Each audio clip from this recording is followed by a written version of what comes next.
Boa tarde a todos. O meu nome é Manuela Botelho, estou aqui com as nossas convidadas da Ipsos APM para fazerem este webinar. São elas a Marina Petrucci e a Cláudia. Queria começar por agradecer à Marina esta disponibilidade para organizar este webinar connosco, sobre um tema que está na agenda de todos nós e nas nossas preocupações, mas acima de tudo com uma enorme curiosidade para perceber o que é que a Marina tem descoberto no conjunto de estudos que tem vindo a desenvolver desde que a crise do Covid-19 se nos apresentou. E, portanto, dou-vos conta que neste momento já temos inúmeros participantes e queria só dizer-vos aqui dar-vos aqui algumas notas em relação a como isto vai decorrer. Portanto, neste webinar, só a Marina é que vai fazer a apresentação. Em simultâneo com a apresentação, se quiserem colocar algumas questões, tem um botãozinho aí em baixo no vosso ecrã de Q&A, vocês podem colocar as questões aí, que eu no final partilharei com a Marina cada uma das vossas questões e ela terá a oportunidade de responder, mas só no final. Vocês vão colocando aí as questões e no final eu partilho essas mesmas questões com a Marina e ela terá a oportunidade depois de poder dar as suas respostas. E, portanto, sem mais delongas, eu vou passar a apresentação à Marina. Até já. Obrigado. Muito bem, boa tarde a todos. Não sei se me ouvem, se pelo menos alguém me puder dizer se me estão a ouvir desse lado, eu agradeço.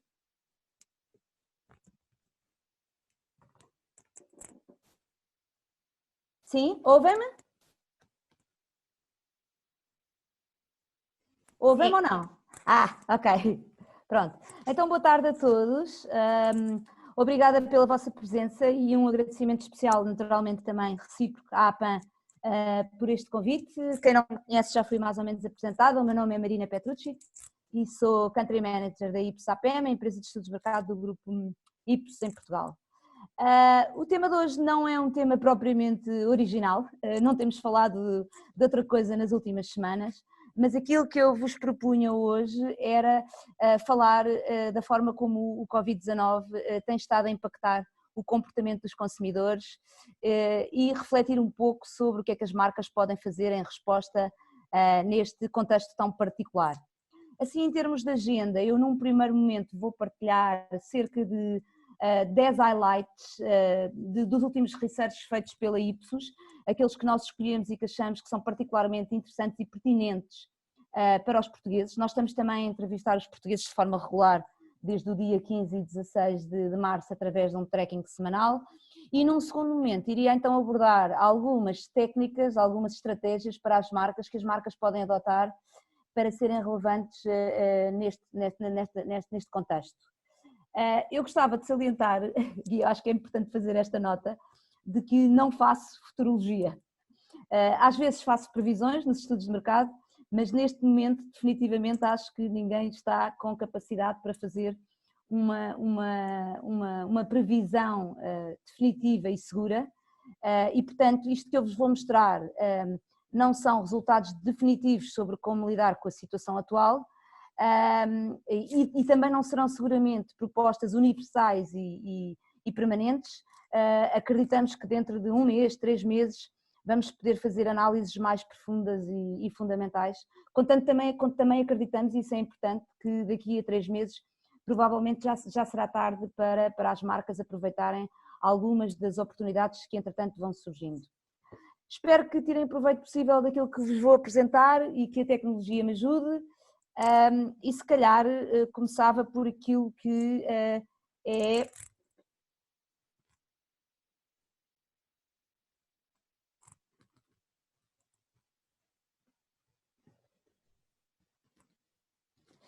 por aquilo que é um bocadinho o ponto da situação do que sabemos hoje, não é? É certo que esta disseminação está obviamente a criar uma série de incertezas, estamos perante algumas alterações no comportamento das pessoas a curto prazo e essas são relativamente fáceis de identificar e digerir neste momento, mas a verdade é que há uma série de dúvidas de longo prazo que ainda estão na nossa cabeça. Eu estou a pensar, serão que as restrições de budget das empresas suficientemente ou seriamente graves? Como é que vão ser as dificuldades financeiras dos consumidores? Será que vai haver uma diminuição drástica de viagens pessoais e profissionais? Será que vai haver outras quarentenas? Será que vai haver um declínio das interações face-to-face? Ou um aumento exponencial do online? Aquilo que sabemos para já é que quando o contexto que as pessoas vivem muda, as marcas devem obviamente questionar-se elas próprias sobre o que é que devem fazer e acima de tudo, mesmo que continuemos a lidar com este estado de emergência nas próximas semanas ou meses, não sabemos, as últimas notícias são sempre, têm sido sempre mais otimistas, é muito provável que o comportamento dos consumidores mude drasticamente e portanto logo diria eu não há opção para as marcas esperarem que isto passe e nós acreditamos que há realmente ações que as marcas podem fazer agora para adicionar valor à vida das pessoas. Obviamente que o discurso deve ser um discurso no essencial de empatia e é um discurso onde por norma é mais importante a forma, é menos importante a forma, é mais importante o conteúdo, mas de qualquer forma isso não quer dizer que as marcas não devam continuar a comunicar. Aliás, eu aproveito para este fim de semana tive a oportunidade de ler um artigo interessante e de facto fiz aqui um grande paralelo relativamente aos estudos de mercado. De facto as marcas já sabem que quando conseguem de facto marcar presença de forma relevante na mente do consumidor é de facto nos momentos de grande impacto emocional. As pessoas criam uma relação específica com a marca num momento em que têm um momento simbólico, um momento importante, no momento em que precisam das marcas para um crédito à habitação, no decorrer do nascimento de uma criança, e nós sabemos isso de estudos anteriores. As marcas, quando estão presentes nesses momentos, têm de facto um maior potencial de brand building, não é? E é um bocadinho essa a frase que eu optei por aqui um bocadinho agora. A comunicação em termos de necessidade é uma comunicação que potencia muito mais uma relação duradoura e intensa. E por outro lado também o risco da não resposta, não é? Há igualmente de compreender o risco desta inatividade ou desta não atividade. Há riscos diretos, neste momento as marcas estão a ser chamadas a intervir e algumas não têm capacidade de resposta. O que fazem acaba por não ser bem percebido pelos consumidores e há riscos indiretos, não é? Quando as marcas não falam e deixam espaço que naturalmente poderia ser seu para os seus concorrentes diretos. Assim, como vos propus, aquilo que gostava no fundo de falar, antes de falarmos propriamente de estratégias, era ver alguns dados que confirmam que o consumidor está em processo de mudança. Uma mudança não apenas transversal em termos de consumo e de padrões de compra, mas uma mudança que se adivinha mais estrutural em termos de próprios valores e de paradigma na própria maneira de sentir e de viver.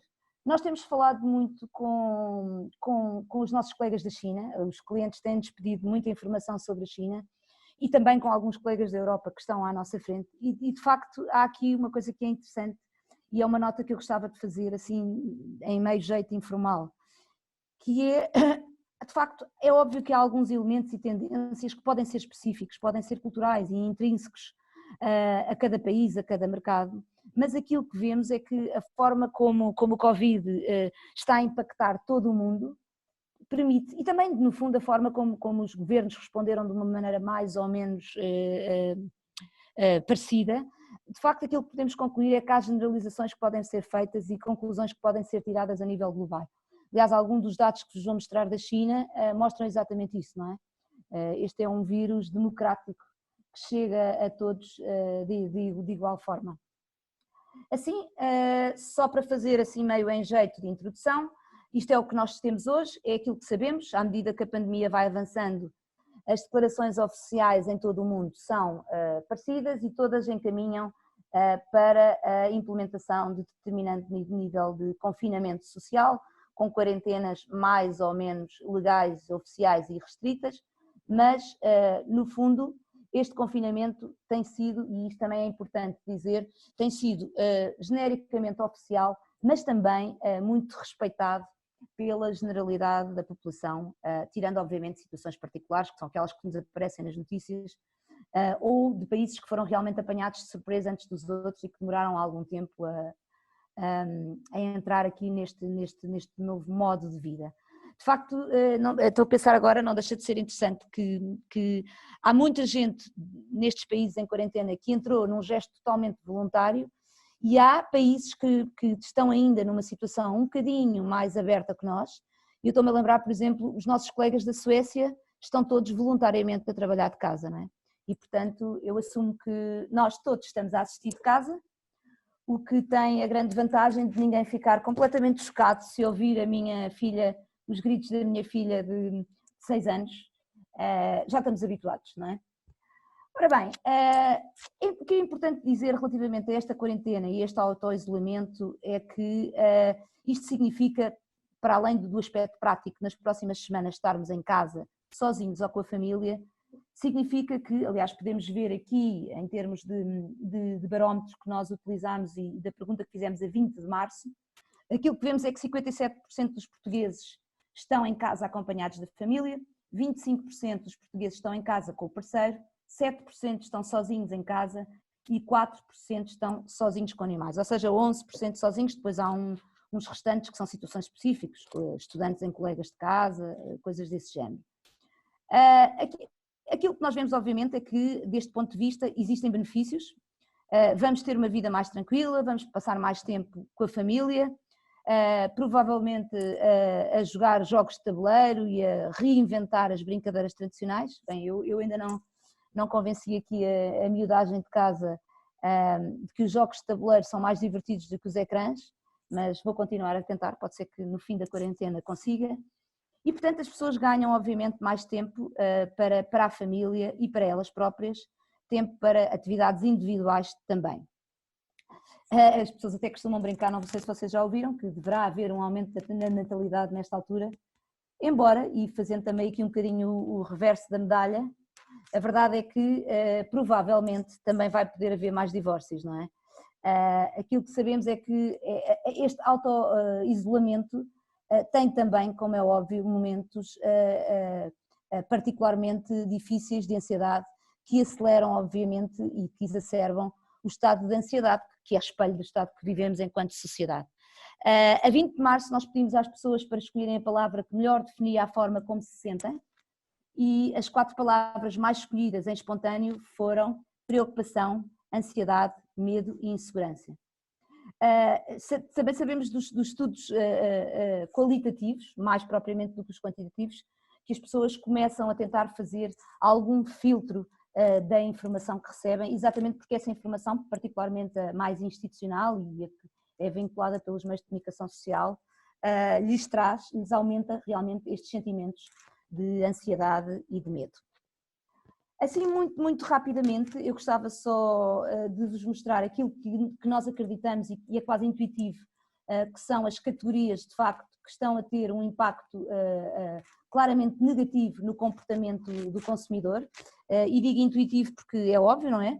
O retalho offline de uma maneira genérica, incluindo sapatos, malas, roupas, todo o tipo de eventos, incluindo os de lazer e os profissionais, produtos de gama alta, e aqui nomeadamente incluo não só os produtos de luxo como os próprios automóveis. As vendas de carros na China caíram 92% durante a primeira metade do mês de fevereiro, e não é falar de automóveis, não é a mesma coisa que falar de mobilidade individual, mas já lá vamos.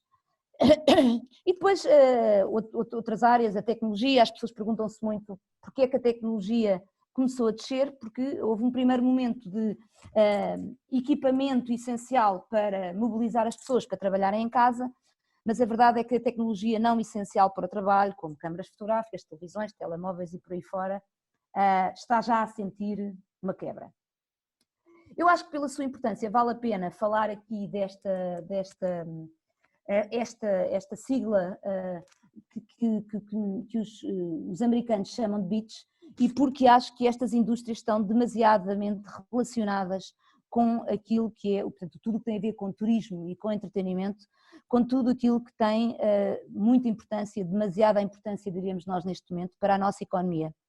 São indústrias que estão paradas numa época alta como a Páscoa, que provavelmente estarão paradas numa semana que tanto prometia como a semana de junho, e a grande incógnita é se estarão operacionais no verão e se os consumidores, até que ponto é que os consumidores estarão dispostos a as utilizar nessa altura. Esta infografia é uma infografia americana, mas eu penso que facilmente se percebe que estes players que aqui estão, se calhar uma Disney podia ser substituída por uma Submarine, um Marriott por um Hotéis Pestana e por aí fora. Por outro lado, há de facto setores que terão um impacto grande e um impacto positivo. Para além daquelas categorias que eu chamo circunstanciais, e não sei se haverá outro nome já inventado, já mais técnico, para estas categorias, que no fundo são aquelas categorias que eu considero que cresceram muito em resposta específica e para uma necessidade muito específica relativamente a este período de disseminação do vírus. Como sejam as luvas, as máscaras, os desinfetantes, há de facto outros setores que ganham terreno e têm agora a oportunidade de crescer de forma mais sustentada, com base na experiência de uso e habituação que as pessoas vão ganhar nesta fase e das necessidades que este novo contexto, neste momento, apresenta, mas que serão e que podem ser prolongadas para o futuro. Este quadro que eu roubei do Leonard Murphy permite já ver algumas tendências interessantes. A digitalização, para áreas que até agora não eram áreas assim tão adaptadas ou tão aceites em termos de digitalização, como a saúde e a educação, a sustentabilidade da economia, do ambiente e do próprio lar e do indivíduo, vamos falar muito sobre esta questão da sustentabilidade, a produção in-home, com as impressoras 3D e as máquinas de fazer pão a crescerem exponencialmente, são neste momento um fenómeno de vendas em diferentes partes do globo, e que lá está as entregas e as logísticas diretamente relacionadas com o e-commerce. Eu diria que a vossa marca, empresa, mesmo que ela não faça parte de um destes setores, isso naturalmente não quer dizer que não haja oportunidades para diferentes áreas de alguma forma poderem alavancar os seus negócios, fazerem sinergias, criarem áreas de negócio colaterais. Assim, muito rapidamente, um bocadinho para sustentar aquilo que vos disse ao início, não somos assim tão diferentes do mercado chinês. O que vemos aqui é, de facto, também um gráfico com o que foi mais e menos comprado pelos chineses. E claro está, aquilo que passou a ser mais comprado são as necessidades básicas, no que diz respeito à alimentação e produtos relacionados com prevenção e cura, portanto com medicamentos.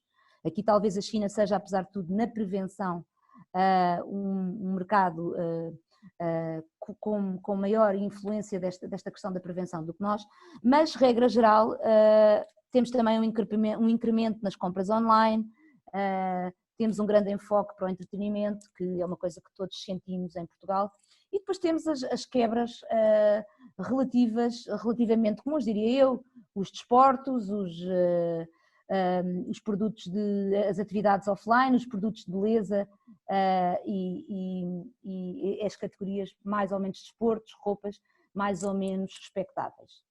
Só para terem uma ideia, porque achei que também era interessante, muito rapidamente, e estes dados dizem respeito aos portugueses, talvez sem grande surpresa, os setores de atividade que mais têm correspondido às atuais necessidades dos cidadãos e consumidores estão naturalmente intrinsecamente relacionados com as áreas de principal importância no momento de crise em quarentena.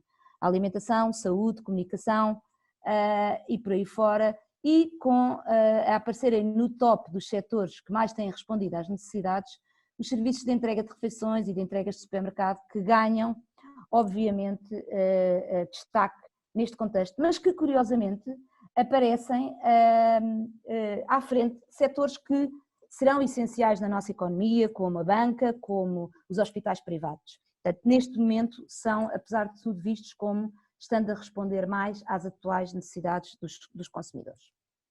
Passando então para 10, muito rapidamente, para 10 coisas que as pessoas estão a fazer em casa e que aquilo que vemos é que são mais ou menos transversais também nos outros países, mas que nós achamos que em Portugal podem ter um impacto interessante e que deverão ser tendências a acompanhar mesmo no pós-Covid.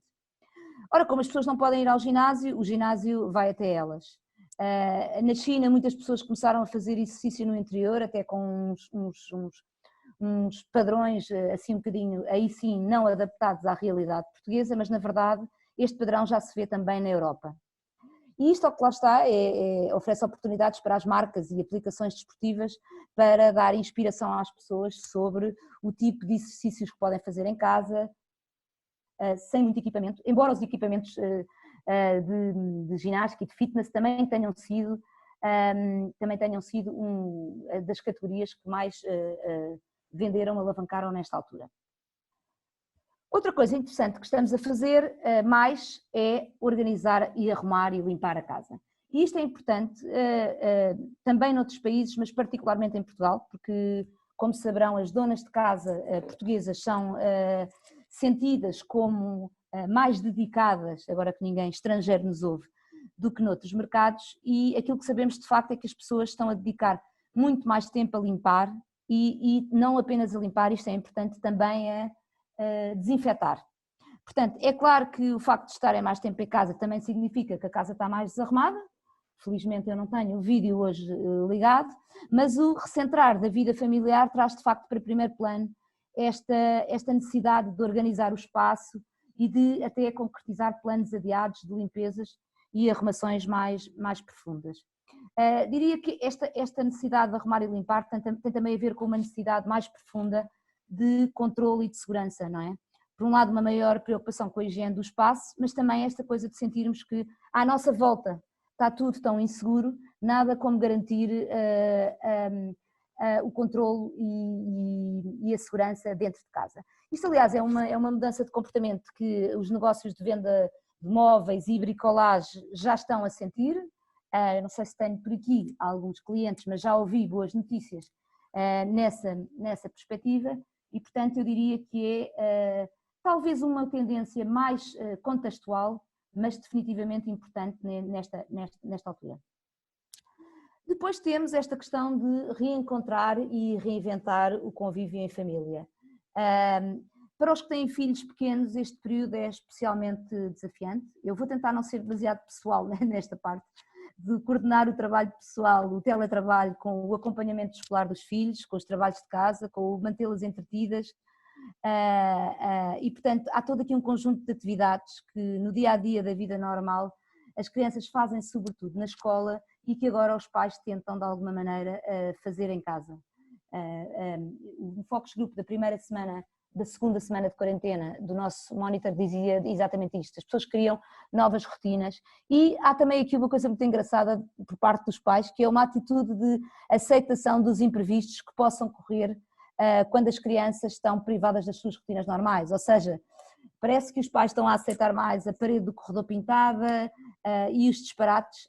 Vamos ver se esta tendência se mantém até ao fim da quarentena ou se chegamos a um ponto de saturação. Quarta coisa que estamos a fazer mais que socializar, manter e intensificar relações. Muitos dos logos que estão aqui do lado direito são os familiares, provavelmente alguns não eram antes deste período. Parece que falamos mais uns com os outros, por preocupação é certo, ou porque temos mais tempo, mas as pessoas estão inclusivamente a dizer que falam mais com os pais e com familiares, que fazem mais encontros de família do que fariam em situação de liberdade total. E aqui eu acho que é muito interessante fazermos este ponto de que neste momento quase todos nós, incluindo os avós, sabem mexer no WhatsApp, no Zoom, no House Party. ok? Há também uma grande corrente de vídeos do TikTok, aqui por acaso os avós não estão ainda tão familiarizados com isso, mas a verdade é que a forma como nos relacionamos teve de mudar, e estes novos canais, que começaram por ser um grande desafio para as faixas etárias mais altas, estarão agora mais ou menos, obviamente, e eu faço bem esta ressalva, mais ou menos universalizadas, eu diria, em contexto urbano. Esta digitalização à força e por necessidade, quero acreditar que vai deixar rasto e, portanto, e vai obviamente acelerar a aquisição e a utilização de recursos digitais numa forma mais transversal, mais ampla e mais permanente. Ok, cozinhamos, fazemos receitas novas e esvaziamos a despensa. Há aqui de facto uma grande oportunidade para os produtos de grande consumo, uma vez que as pessoas passam mais tempo em casa. Estes são dados dos Estados Unidos, mas eu parece-me que eles devem, à exceção dos preparados de compras, seguir a tendência também em Portugal. De facto, as pessoas passam mais tempo a cozinhar, a experimentar novas receitas, têm mais tempo para ligar à mãe e fazer perguntas e, segundo as entrevistadas dos nossos focus grupos, até já foram recorrer ao pantagruel que a mãe tinha dado no enxoval. Pela Europa também, aquilo que se está a notar, e aqui eu acredito que seja uma tendência mais da Europa do que nós propriamente, é uma grande profilação de empresas que juntam, no fundo, a apetência para a cozinha com a conveniência do home delivery. Eu lembro que existe uma empresa nos Estados Unidos, acho que é Hello Tasty, já não tenho certeza, mas por exemplo na Holanda há uma que é a Blue Apron, que fornece comida em boxes, já com os ingredientes pesados, preparados, prontos a serem cozinhados pelas pessoas, atenção, sempre a serem cozinhados pelas pessoas, e que está a ter um crescimento enorme. Ora bem, muito mais consumo de TV e media streaming. Eu aqui não queria falar muito porque isto é definitivamente a vossa praia, mas também é mais ou menos intuitivo. Com mais tempo em casa as pessoas ficam com mais tempo para ver televisão. Na China o tempo dedicado à televisão aumentou 42% em comparação com o mesmo período do ano passado. Em Portugal aquilo que detectamos é um aumento entre o mês de fevereiro, pré-estado de emergência, e o mês de março, com um crescimento de 23%. Os canais que não são auditados, o visionamento diferido, os streamings e consolas aumentaram 37% em Portugal. Aliás, tenho aqui um gráfico no canto superior direito com o tráfego do Pornhub em Portugal, que é também espetacular esta evolução. E aquilo que vemos, sabemos, a Sportzone também deu subscrição gratuita. Aquilo que sabemos de facto é que este pode também ser uma maneira de incluir as pessoas na plataforma para depois perceber quantas subscrições se mantêm depois deste período. Uma nota também interessante relativamente ao YouTube e ao Netflix, que sentiram-se obrigados a reduzir a qualidade dos seus vídeos exatamente pela quantidade de adesões que tiveram. Estamos a consumir cultura, não é? O consumidor está mais disponível para consumir cultura e a cultura e os artistas acabam por se mexer, algumas vezes com o apoio das marcas, outras nem isso. De facto, os artistas perceberam que tinham de passar para o digital porque é aí que as pessoas estão e precisam de ser entretidas. E temos aqui alguns exemplos de concertos live no Facebook e no Instagram, há teatro, há livros, há contos. Os clubes noturnos e as discotecas também viram aqui a sua oportunidade, criando uma espécie de raves virtuais, que eu adorava saber se algum dos presentes esteve digitalmente lá, quantas pessoas aderiram, confesso que não sei, mas de qualquer forma é interessante pelo menos olhar para isto e pensar como os consumidores fazem esta transição relativamente bem e como as marcas podem criar espaços de socialização online de uma forma relativamente rápida. Gostava de falar com alguma assertividade na questão das escolhas sustentáveis. Novamente, o tema não é propriamente novo para o mercado português, nós já estávamos nesse caminho, vá lá, mas eu acho claramente que há mudanças que podem ser temporárias. Quando paramos para estar em casa, se calhar, quando voltarmos a sair, vamos parar de fazer bolos, se calhar vamos voltar a ir ao ginásio. Mas há também mudanças que podem ser de longa duração. E uma delas é exatamente esta, a questão da reflexão das pessoas sobre os elementos que facilitaram e que proporcionaram a disseminação do vírus e, por outro lado, a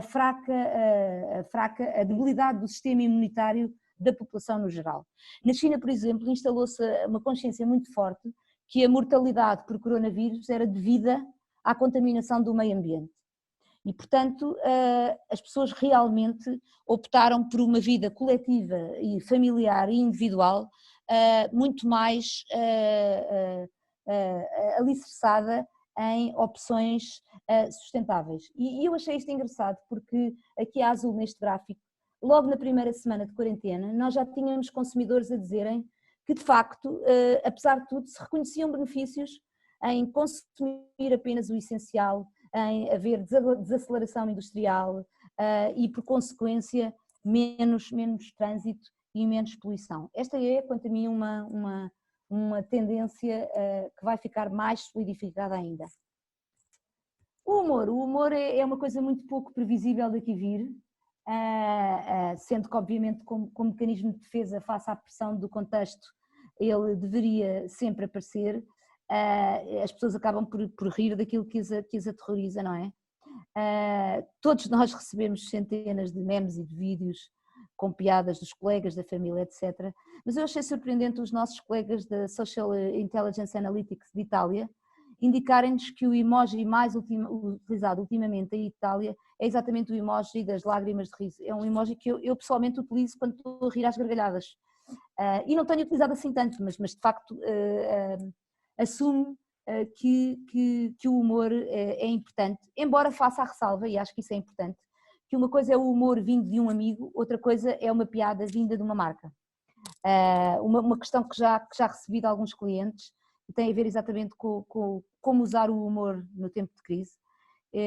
E se bem que genericamente, à medida que vamos avançando na quarentena, depois dos momentos de pânico e em fase de normalização das más notícias até, parece que nós temos mais apetência para aceitar o humor associado ao tema corona, mas eu de qualquer forma faço uma ressalva que obviamente este assunto dependerá sempre do tipo de conteúdos, do contexto cultural e até mesmo do próprio desenvolvimento da situação do vírus em Portugal.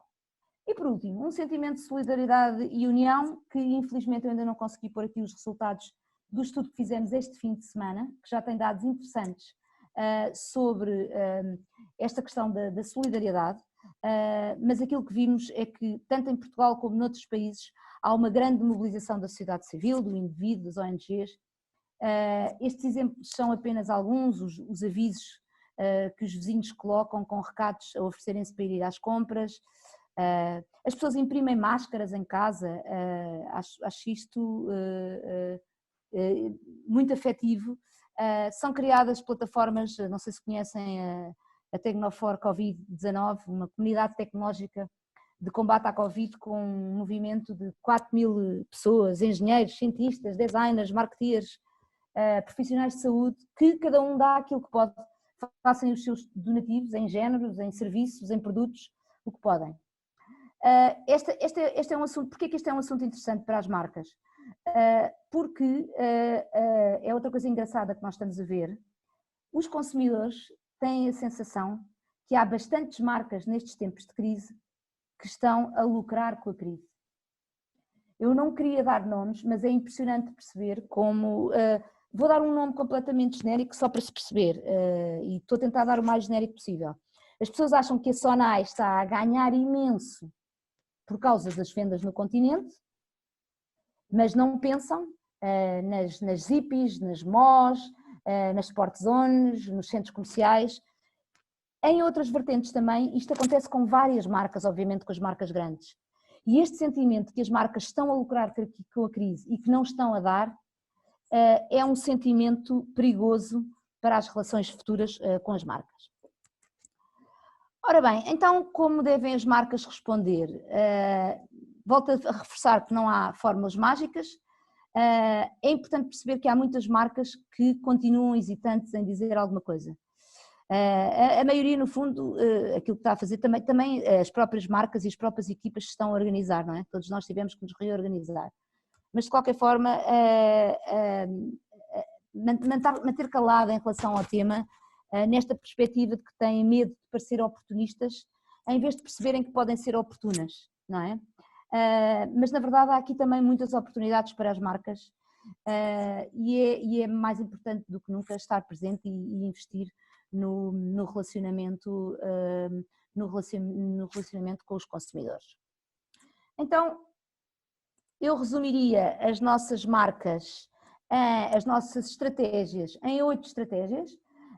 Vou falar muito sucintamente de cada uma delas e vou dar alguns exemplos de outras marcas cá e lá fora que já estão a fazer e faço aqui a ressalva de que a estratégia 8 foi uma estratégia quase que não resistimos, é uma estratégia interna, portanto é aquela que não é virada para clientes, para consumidores, mas para equipas e colaboradores, porque não resistimos a colocá-lo aqui também, achámos que era importante e, portanto, eu começo pela estratégia de resolver problemas, que é uma estratégia básica, não é?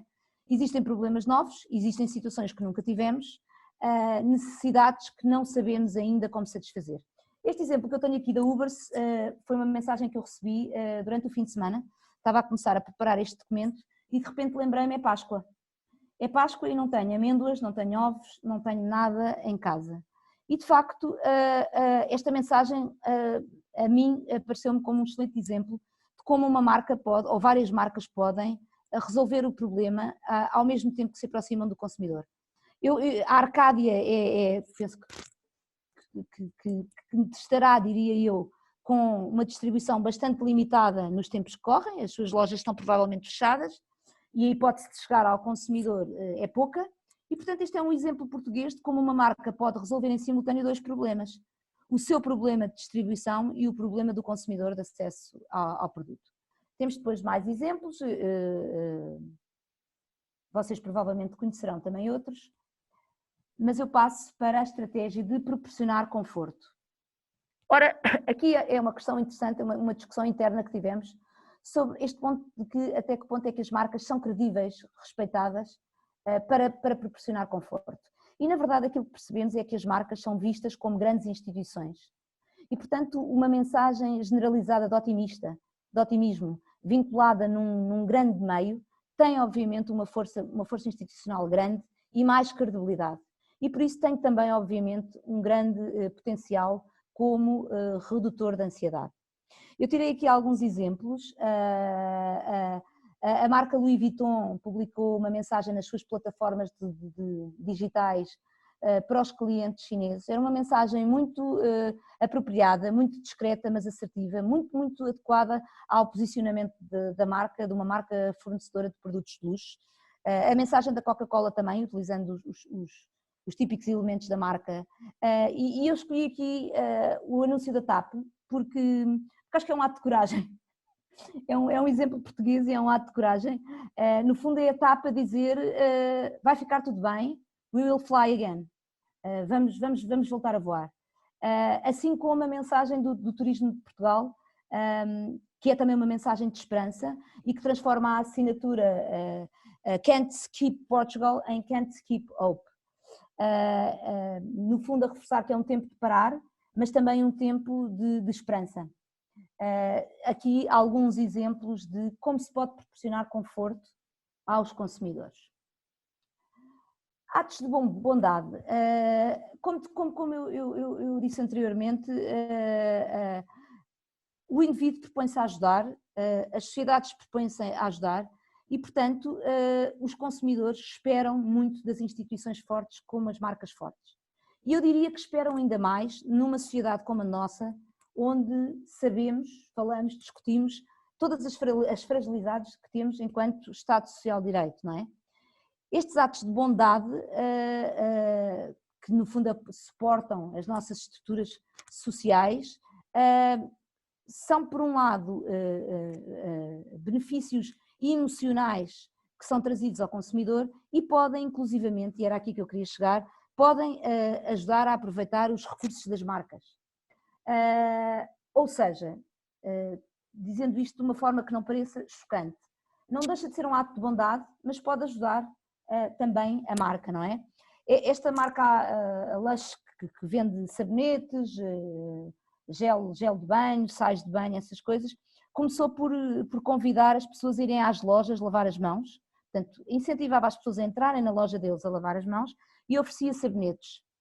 Entretanto, as pessoas entravam na loja, não é? E mais não digo.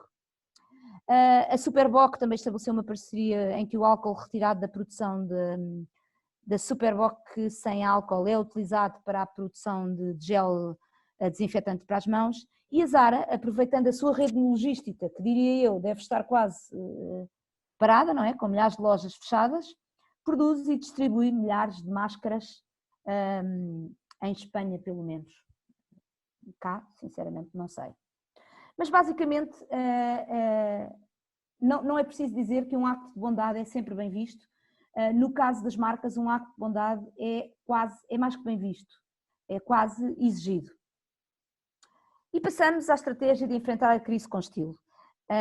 Estilo, aqui é importante fazer esta ressalva, estilo não é propriamente sinónimo de ostentação ou de luxo em termos de crise, embora marcas como a Louis Vuitton e como a Gucci tenham feito máscaras para vender aos seus clientes habituais. É verdade que as marcas aqui podem de facto ajudar a transitar esta crise com um estilo, ajudando a dignificar a pessoa e o espaço que a envolve. E eu penso que este exemplo do IKEA é de facto o exemplo que melhor ilustra esta estratégia, porque foi de facto uma resolução de um problema encontrada com estilo. Portanto, para as pessoas que têm a casa desarrumada, que gostam de trabalhar da cozinha, o IKEA disponibiliza telas de fundo que decoram o cenário das nossas reuniões por vídeo, não é? Proporcionando a vista de uma casa bonita, limpa, moderna, ao estilo IKEA. E acabam, pelo sim, pelo não, lá vai passando um ambiente IKEA. E depois outras marcas também de cosmética têm incentivado e ajudado as mulheres a ensinar a pintar o cabelo em casa, a fazer gelinho nas unhas, a utilizar maquilhagem. Há até um movimento em França que encoraja as mulheres a vestirem-se diariamente como se fossem para o trabalho. Quinta estratégia, apostar no virtual, e eu diria não é apostar no virtual, é repensar todo o negócio tendo como base o digital, ou pronto, pensar virtual primeiro que tudo. Por um lado, porque sabemos que a compra online vai deixar de ser uma tendência e vai passar a ser uma realidade. A verdade é que nós já tínhamos online, não é? Mas que havia categorias que tinham tido um crescimento um pouco lento. Neste contexto que todos conhecemos, diríamos que estamos perante uma grande mudança, não é? Algumas marcas já criaram salas de exposição virtual, de museus virtuais, de galerias virtuais. Ao longo do mundo há quem tenha criado experiências online e quem tenha otimizado as que já tinham. Em muitos casos eu acho que as pessoas podem acostumar-se a esta experiência nova, não é? Um bocadinho aquela do primeiro estranha-se, depois entranha-se. E portanto o apostar no virtual pode ser uma plataforma de salvação para o momento atual. Este exemplo do Solinka, que com os seus ginásios fechados lançou um ginásio 100% online com aulas a 3 €, mas também, quem sabe, é o descobrir do potencial de um projeto no futuro, quer dizer, em termos de novas hipóteses de negócio. Sexta tendência, inspirar as pessoas na forma de passar o seu tempo. Ajudar a passar o tempo pode parecer muito pouco interessante, mas de facto abre aqui uma panóplia infindável de oportunidades para entrar em territórios completamente diferentes e territórios esses que podem ser altamente inspiradores para marcas ou categorias que tradicionalmente não são marcas com grande envolvimento com os consumidores. Como é que as marcas podem oferecer entretenimento extra, como é que podem ajudar a tomar conta dos filhos.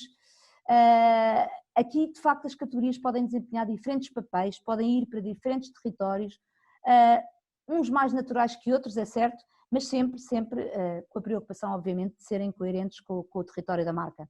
A McDonald's, por exemplo, criou, num território que já é muito seu, juntou-se a outras marcas e criou uma plataforma digital gratuita para ajudar as famílias a viver momentos felizes em família.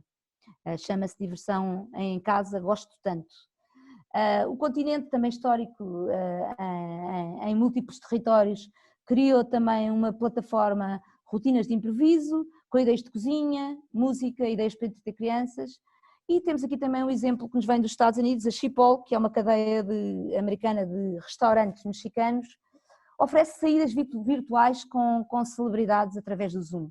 Portanto, já uma ideia de sair um bocadinho, sem chocar com aquilo que é o posicionamento da marca, sair um bocadinho do território natural. Sétima tendência, rir pode ser o melhor remédio, quase no fim eu diria que o sentido do humor é uma das estratégias que pode ser utilizada para se diferenciar.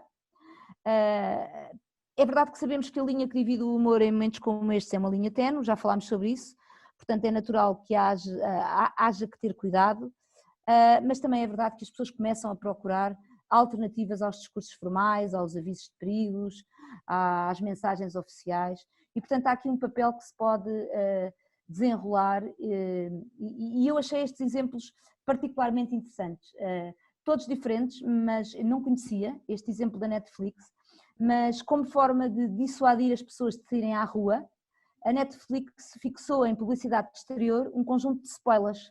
Portanto, basicamente é assim, quem sair à rua fica inevitavelmente a saber como é que acaba a série. É um castigo com humor interessante. A Control também, outro exemplo interessante, continua a usar a irreverência habitual da sua comunicação para tentar combater o vírus, oxalá fosse assim.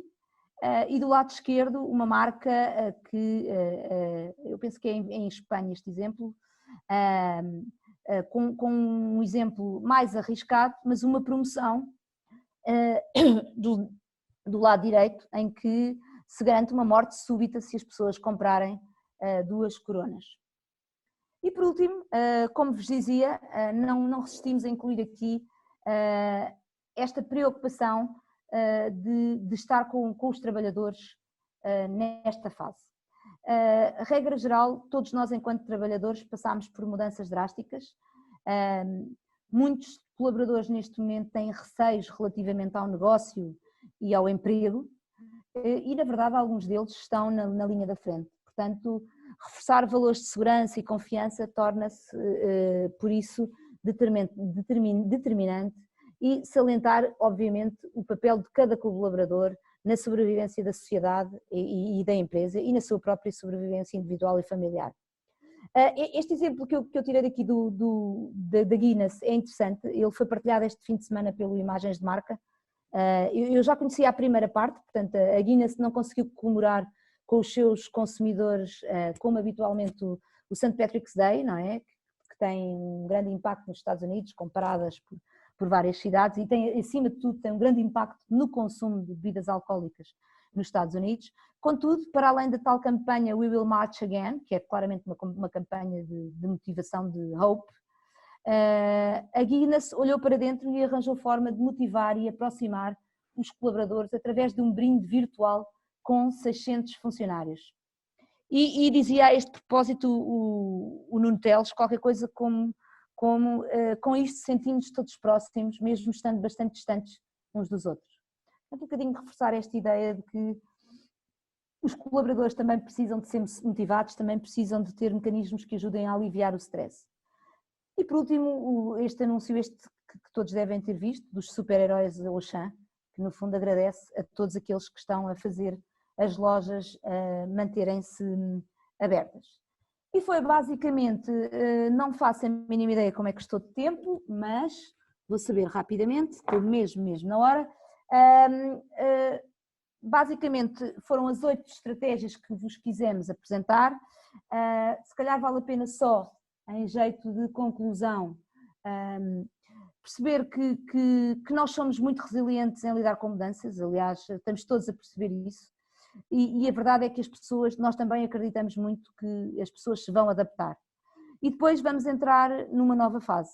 Estamos neste momento numa fase de adaptação, mas vamos entrar numa fase de novo normal, que ainda não sabemos bem como é que se configura e que temos obviamente que tentar perceber questões tão importantes como contacto físico, distanciamento social, e portanto, não sabendo até quando vão durar estas medidas, o que nós sabemos agora é que é difícil imaginar que estas medidas não vão continuar, pelo menos em parte, e que algumas destas mudanças irão permanecer, ou irão continuar a permanecer no nosso dia a dia. Muito rapidamente, em jeito de conclusão, para vos dar alguns minutos para questões. Ora bem, obviamente que a crise vai afetar todos, não é? Não apenas as marcas, mas as marcas também, e nós esperamos um grande impacto, não só a curto prazo, mas também a longo prazo, que iremos com certeza todos acompanhar e medir e sentir. As marcas devem ser cuidadosas, mas devem manter relação com os seus consumidores e clientes, porque há muito que se pode fazer agora. Primeiro, obviamente, mostrando empatia e segundo, proporcionando soluções que possam ajudar as pessoas nesta situação. E acho que é tudo. Como disse, nenhuma crise dura para sempre, então este será claramente o momento para atuar e posicionar as marcas de forma mais relevante possível e acredito plenamente nisto que digo, como consumidor e como marketeer, as marcas que ficarem agora no meu coração ficam seguramente por muito mais tempo.